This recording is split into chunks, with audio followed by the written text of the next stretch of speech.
Well, good evening, fellow silent film aficionados. I'm Kim Pucci, and thank you for joining me at our now remote-controlled Reginald Denny tribute. I'm thrilled to be sharing my book, Prince of Drones, the Reginald Denny story, and answer any questions you may have about the silent film star, who I'm also proud to call Grandpa. The stage has been set as a museum gallery featuring an artist at work with his adventurous life in the worlds of auto racing, aviation, boxing, and cinema. So fasten your seatbelts for a ride into the past with our Daredevil Denny. As a child, I knew him as my loving grandpa, who I'd also see perform on stage in the original production of My Fair Lady. At home, we'd act out the musical together, and he'd also entertain me with stories about a boy who flew round the world to save the day, much like Superman, only this hero sent an airplane off to do the good deed while controlling it from the ground with his magical box. It was like some sci-fi fantasy, but what I didn't realize then was how real his stories would be, and what an important role he played in making them come true. Years after he passed, I worked at a chic restaurant owned by Lana Turner's daughter. When introduced to iconic movie stars as the granddaughter of Reginald Denny, they complimented his work as an actor, and one even praised his other role as inventor of the robot plane or drone. This was in 1984, and not many people knew what a drone was, so imagine my surprise when strangers brought it up and I didn't have a clue what they were talking about. It compelled me to learn about this other role he played, and also find out why this invention of his was kept a family secret instead of celebrated. My journey began in a locked-up room of my grandmother's 1920s Hollywood Hills home. Buried inside cobweb boxes, I found written memoirs of Grandpa's, along with hundreds of letters, movie memorabilia, vintage photographs, and newspaper articles. It was like digging up a treasure chest, and the more I dug, the more curious I got. What I discovered was that he had this alter ego who played the part of aviator, pugilist, race car driver, and inventor, while starring in a couple of hundred films I hadn't yet seen. As I took this time machine 100 years into the past, I was introduced to a British boy from a family of Shakespearean actors who not only plays the part of a prince before Queen Victoria, but becomes a falconer at the dawn of flight, is then trained by a knight to become a boxing champion, performs opera in India for the Maharaja of Mysore, and stars in numerous historic British and Broadway stage productions, as well as one of Paramount's first flickers.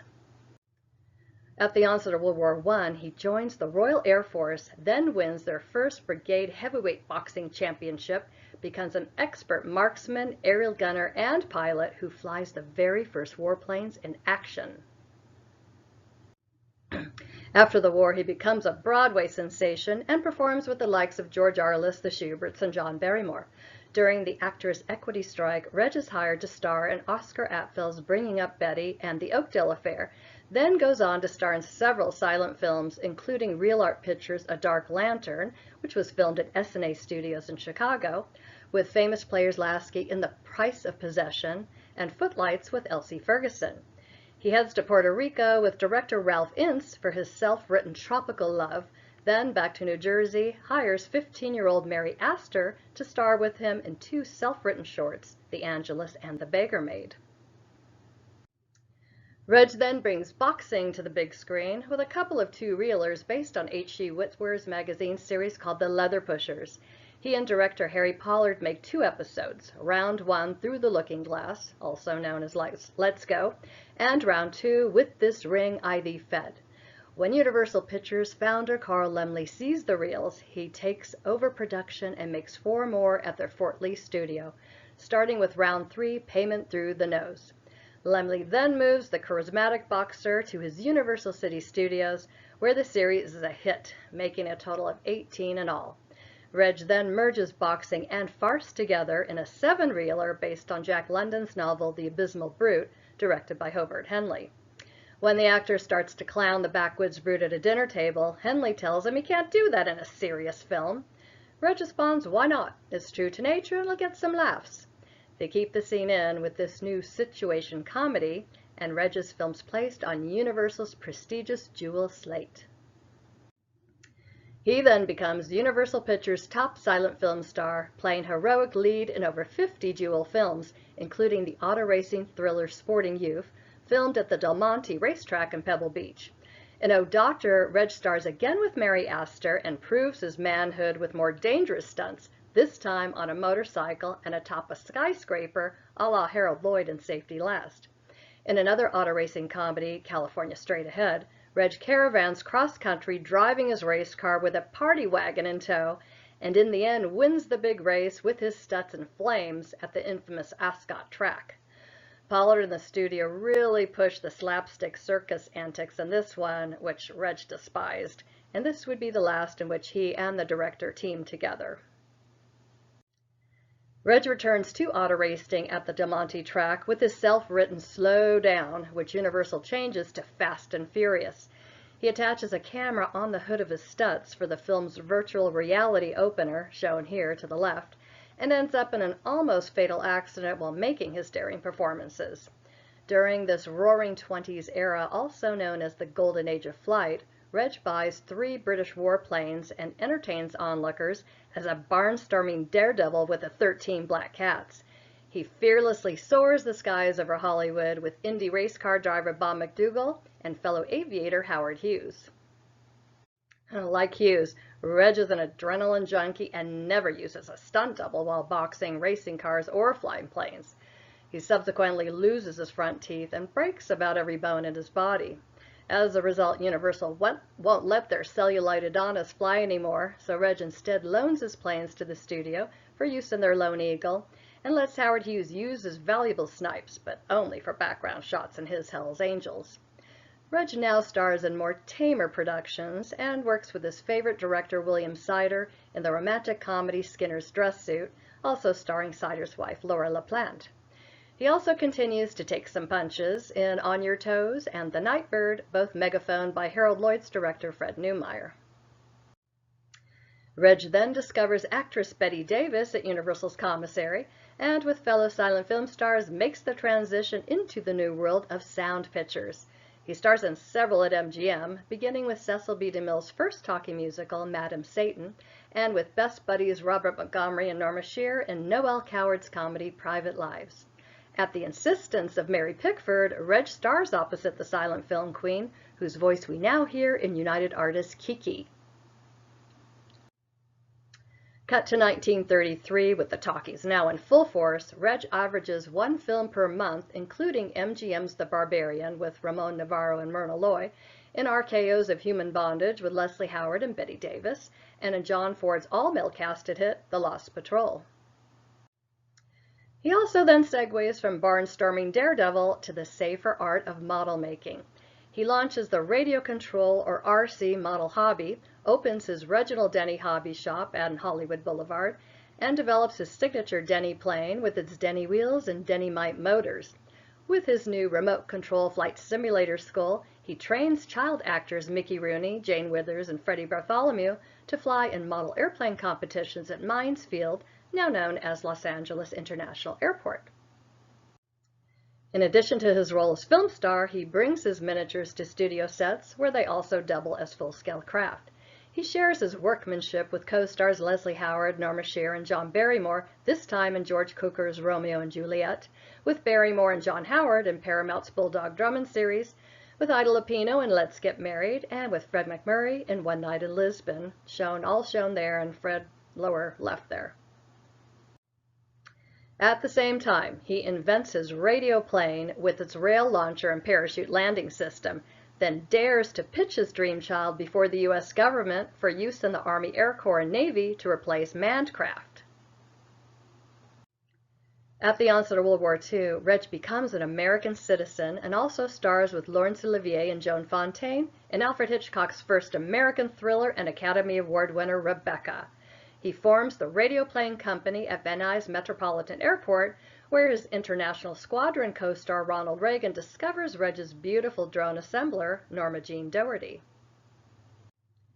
Radioplane's legendary bombshell takes off as actress Marilyn Monroe, while target drone Denny continues to moonlight as an actor in The Secret Life of Walter Mitty and Mr. Blandings Builds His Dream House.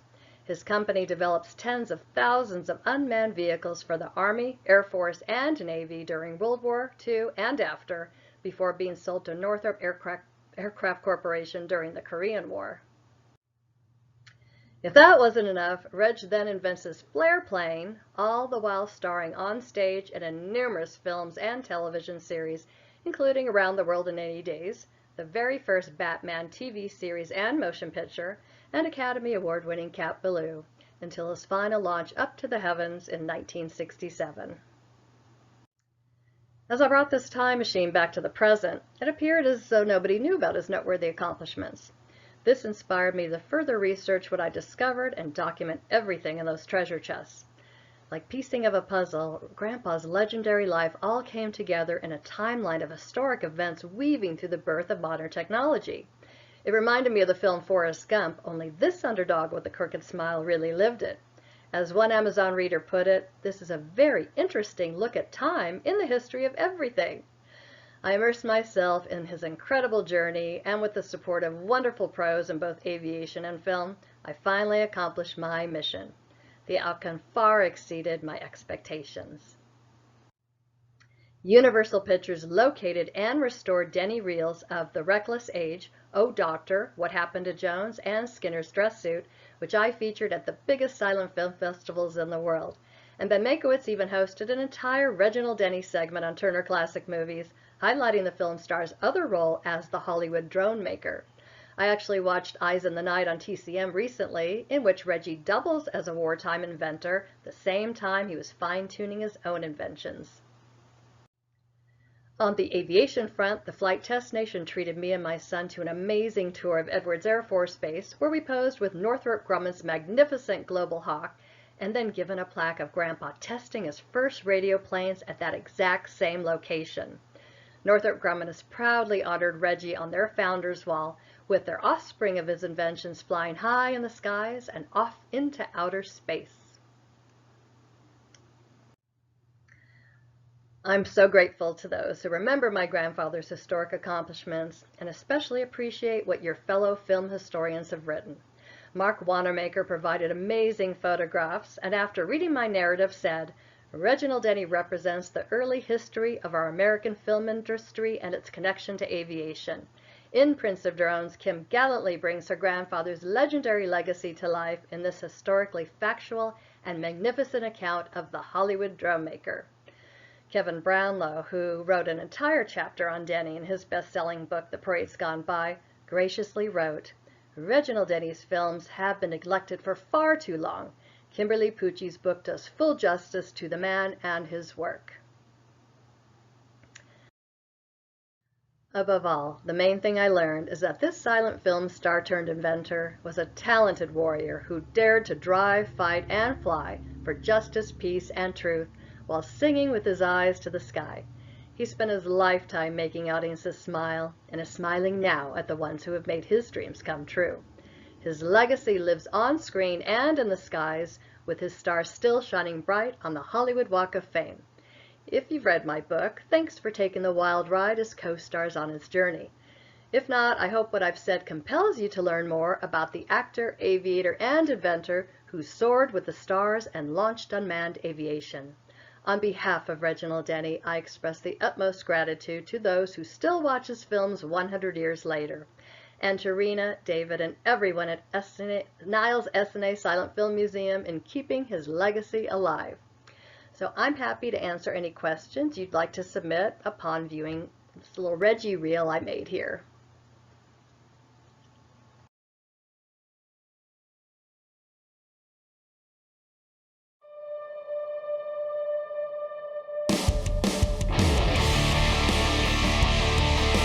He was the original British rock star, a forsaken young prince who performed for the Queen and made music with raptor birds for his flight to freedom. Fighting for his life on the streets of London, he trained with Lord Lonsdale to become Great Britain's youngest amateur boxing champion. During the First World War, he fought for his country as the Royal Air Force's Brigade Heavyweight Champion. Doubling as an aerial gunner, he also learned to fly their cutting-edge fighter planes in action. After the war, the down-and-out British vet used his talent and knocked down the doors of Broadway, then off to Hollywood during the Roaring '20s, where he soon became Universal Pictures' top silent film star. There, a notorious team of stunt flyers made him an honorary member and dubbed him as their 13th Black Cat. This cat was also a hopeless romantic and one of the few silent film stars to segue into the talkies. He starred in over 200 films with the most renowned filmmakers and talent of all time. In his spare time, he took on a hobby. His hobby became an obsession, which he made into his business. When Nazi Germany threatened his homeland, he turned his Denny plane into a working soldier. The world thought he was crazy when he created the drone, gave birth to Radioplane, and launched the bombshell of the century. Target Drone Denny soon caught the eye of Jack Northrop and his company, where he's honored today as founder of Northrop Grumman's Unmanned Systems. His dream has now come to life as the many uses of his radioplane continued to grow just as he envisioned. He's left his mark permanently on film, and his legacy flies high in our skies and upward into the future. He is Reginald Denny, the underdog fighter with a crooked smile who not only soared on screen with the stars, but as father of the drone and pioneer of unmanned aviation. Join me on his adventurous journey of a long time ago in a galaxy not so far, far away.